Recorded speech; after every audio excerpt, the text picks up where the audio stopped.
Hi everybody, Avana Intuitive here with our weekly energy reading for the week of November 13th, 2025. Want to remind everyone this is for entertainment purposes only. And please, of course, like, share, and subscribe. You know, of course, my subscribers are always floating now around 624, then 623, 620. If you're subscribed, please double check, make sure you're still subscribed. And if you like this content, please share it, like it, and subscribe. Also, you can hit the notification bell and you'll know when I'm posting all these weekly messages. On Mondays, I do a 3-card pick a card short. On Tuesdays, I do my Super Duper Girl shorts. Wednesdays are my weekly astrology tarot card readings, which you can certainly tap into that and go right to the description on those and tap your astrological sign. So you don't have to watch the whole video if you don't want to. That's not a problem. I get it. Here we are on Thursdays. This is our weekly energy readings. Tomorrow will be with a 3-card pick. Tomorrow is which is Friday. That's my weekend energy readings with a 3-card pick. So I'm indulging myself with our weekly energy reading with, of course, the Akashic Tarot deck, which I love. It's like, I don't want to say it's my favorite deck. It is not my favorite because I have a couple of favorites, but it's one of my favorites. Sharon Klingler and her twin sister, Sandra and Taylor, absolutely love this deck. I'm going to pull a clarifying card from the Archetype cards from Caroline Myss. So, yeah, I mean, really called to that deck this week. I'm not sure why, but okay, there you go.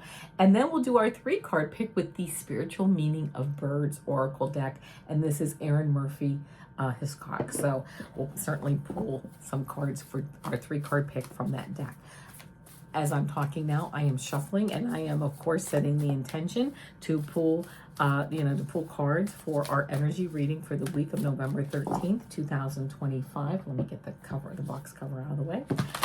And here we go. And of course, as you know, I pull the cards, we take a quick look at them, then we do a deeper dive into them. And I will tell you, I read from the book. I also do an intuitive reading on the cards and on the message. But I read from the book because I think what the authors have written and what the people have drawn, I mean, these cards are just, all of the cards, all the beautiful words and writing that people do. And why shouldn't that message come out, and be a part of, what the message is. So here we go. And I'm smiling because, of course, I love the cards, but when don't I love the cards, right? So here we go. And I'm going to pull a card from this Archetype cards deck.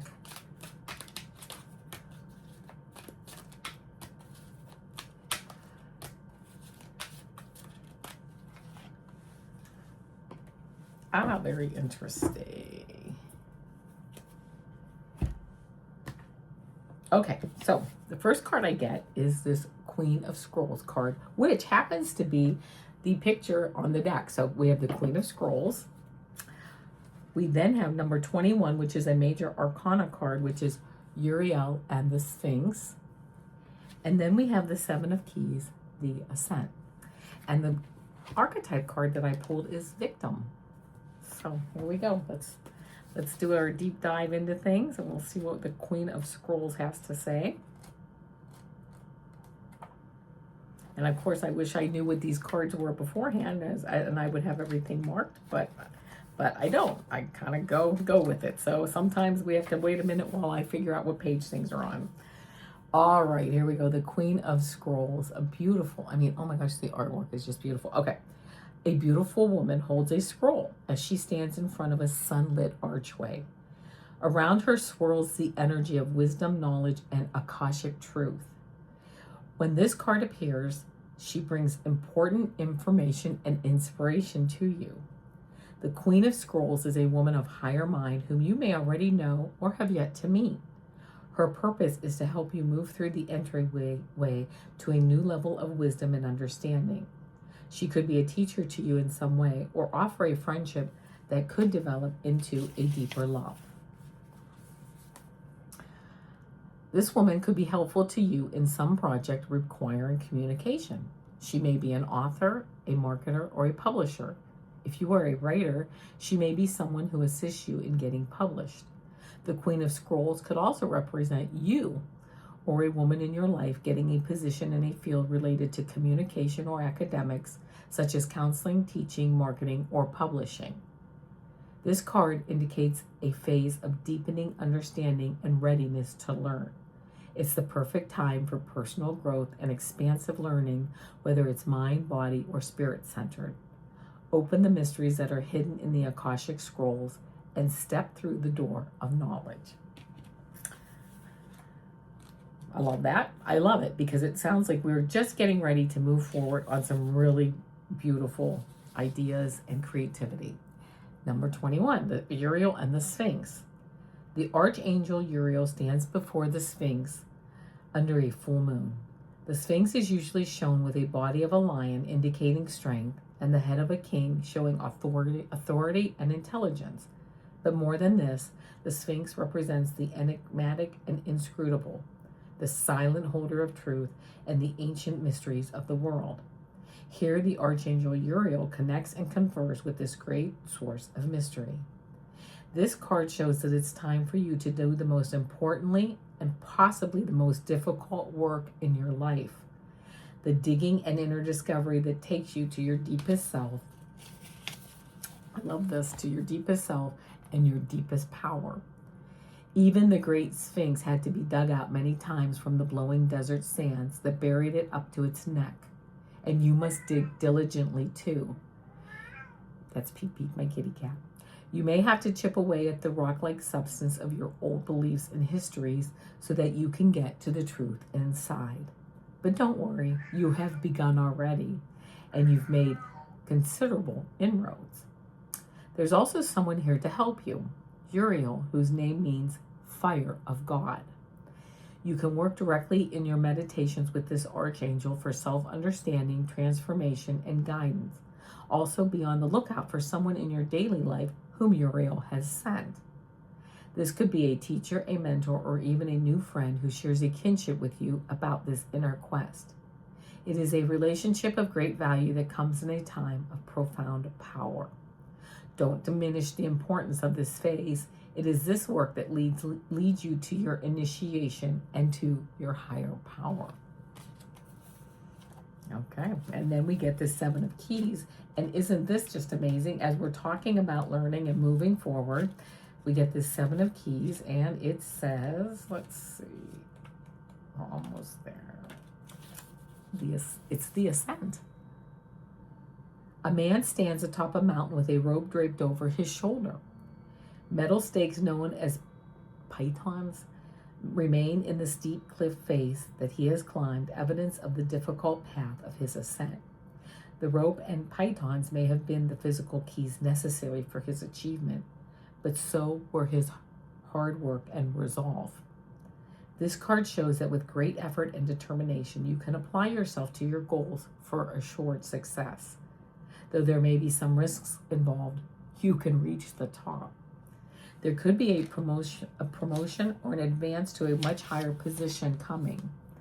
Understand, however, that isn't just luck or external influences, but your own hard work and application that bring this achievement you seek. So keep your efforts strong. Instead of being passed by, you will climb to the heights. Okay, right? I mean, again, everything here always aligns, which I love. And now let's look up victim, and then we'll talk about the cards for a moment.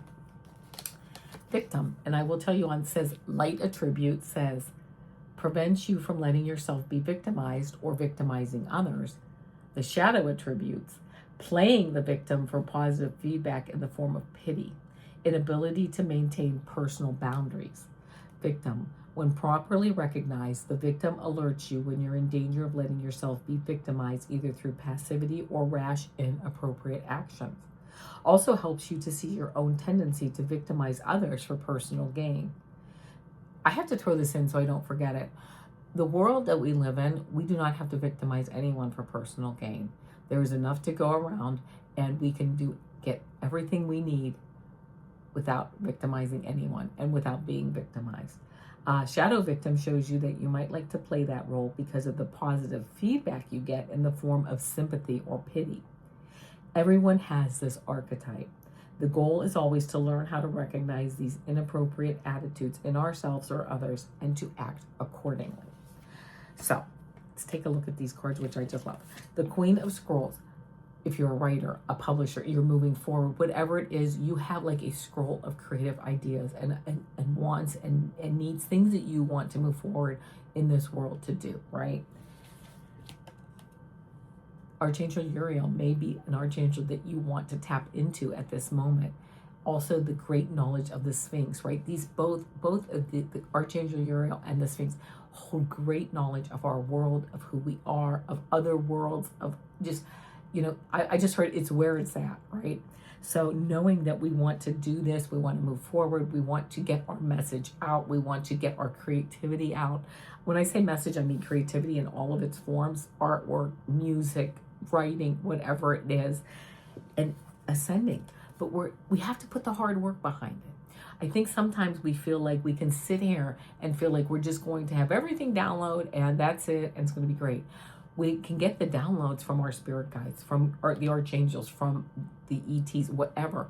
But we need to also manifest that through our physical selves. That's what we do here on the earth plane, on this third dimensional, you know, energetic level. We need to physically manifest it. We have to make the art. We have to get on YouTube. We have to write the song. And we have to do something to get it out there so others can hear it. We don't have to go crazy. We don't have to sell everything we own to do it. I mean, maybe that is your path and maybe that's what you would do.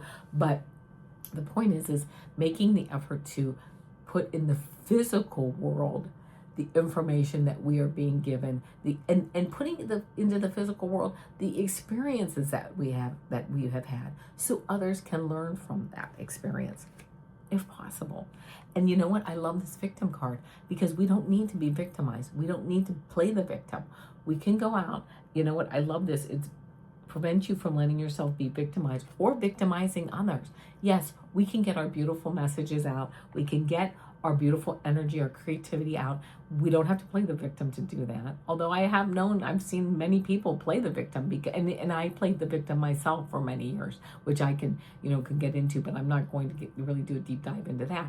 But you know what? I just felt if I played the victim, I was kind of victimized. And then I kind of realized at one point that playing the victim allows me to kind of get some pity, right? But then I got out of that because I realized that's not where I want to be. I don't want to be stuck in that energy. I want to move forward and be my own leader, right? In my life, my own boss, my own leader. Doesn't necessarily mean owning my own business when I say that, but I am in control of myself, of my sovereign energy, with my sovereign, who I am as a sovereign being. I'm in control of that. Nobody else is.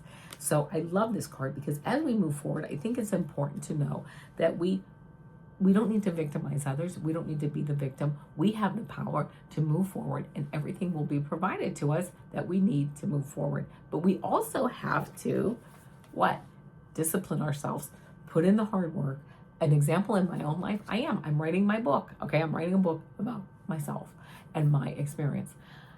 And that's it. I mean, I don't care if it sells one copy. I feel like, though, if you have a message, somebody needs to hear it, and somebody needs to hear it from you, right? If you have something that you need to get out there, you are you're getting that feeling that you get that tugging to get that message out, because somebody's going to hear it, and needs to hear it from me, from my vibrational, from my vibration, from the way I energetically get information out. However, if nobody hears it, that's fine too, because I finally realized I took all the pressure off of myself and just said, listen, I'm going to write this book. It's going to document how I became, how I got into all this spiritual stuff. And if somebody can use it, that's fine. And if somebody can't, that's fine too. But for me, it's documenting that, it's getting it down, and then I'm going to put a period. I can put a period to a lot of it and move on and know that it's out there in the world. If someone can use it, that's fine. And if not, that's fine too. It's really for me, this book, to write, so that I can put things down and get them out of my head, get them out of my headspace in a sense, and know that they have been documented. Those feelings and things have been put down, and put down into words, so that I have my own record of my life, my own Akashic record, written down. But also, maybe it does help somebody, and that's nice.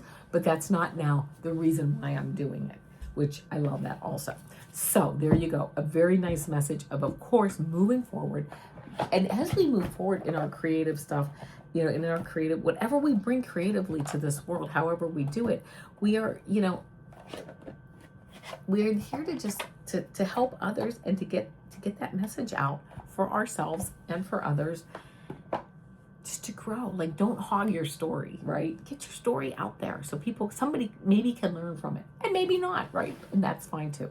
So all that being said, I love the message for this week. It's such a good message for me because it really is just confirming that I'm on the right path to get things done, to write this book, and to do some other things that I'm working on too. I mean, I have many things going on, as we all do, right? We're multifaceted beings. And you know what? Using that information and that energy to move forward on many things and many positive ways in this world to helping others. And then I also get the help too, because people, when I realize when I go out there, people come up, like if I need some help with YouTube or things, all of a sudden people will like appear who can help me. And I'm like, oh my gosh, that's great. I never knew you could do that, right? And we like have a little collaboration, and then that's fine. We move on. All right. So now that all being said, a beautiful positive message of moving forward. But knowing there's discipline and hard work in it too, because it doesn't just happen. I have to sit down. I have to seatbelt myself to the chair and write my book, right? And I actually have to schedule time every week to do that. And when I wake up and it's on my schedule, I can't tell you that I'm sitting here jumping for joy.